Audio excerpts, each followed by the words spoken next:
महंगाई है कि कम होने का नाम ही नहीं ले रहा है। पाकिस्तानी पेट्रोलियम मसनूआत की कीमतों में इजाफे के बाद ईरानी पेट्रोलियम मसनूआत की कीमतों में भी मनमानी इजाफे से शहरी सख्त परेशान। मैं खुद परेशान हूँ यहाँ पेट्रोल पंप पे अभी। ईरानी पेट्रोल जो है ना हमें 250 से 220 225 तक मिल रहा है। तो हम परेशान हैं कि एक तो मुल्क का हालात माशी बहरान की तरफ जा रहा है। वहाँ पाकिस्तानी पेट्रोल और डीज़ल तो ऐसे ही बस से बाहर है।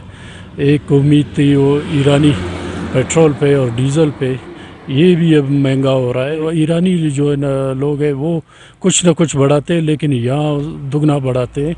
तो इससे बेहतर है कि सरकार इस पे जो है ना इनिशिएटिव ले और ये जो बड़े बैग गाड़ियाँ हैं इनको बंद करे। ये छोटे गाड़ियाँ तो इतनी बेचारे इनको तो बचत नहीं होती जो 1500 या 1000 लीटर लाते हैं। ये बड़ी गाड़ियाँ जो 60,000 70,000 लीटर ला रहे हैं, लाखों के हिसाब से लीटर जो है ना डेली यहाँ बलूचिस्तान आ रहा है, कोयटा पहुँच रहा है मस्तुंग एरिया में। तो ये कहाँ जा रहा है? पाकिस्तानी पेट्रोल और डीज़ल जो ना ऊपर चली जाती है, तो यहाँ पे हमारे जो बलूचिस्तान में जहाँ से ये पेट्रोल डीज़ल वगैरह आता है वहाँ से भी इसको जो ना इसकी कीमत को बढ़ाया जाता है और ईरानी पेट्रोल की कीमत को बढ़ाया जाता है। जैसे ही इसका पहले तो बात ये है कि पाकिस्तानी पेट्रोल और डीज़ल के साथ ईरानी डीज़ल का कोई भी काम नहीं, क्योंकि ये एक स्मगलिंग वाली जो ना पेट्रोल और डीज़ल है कारोबार है।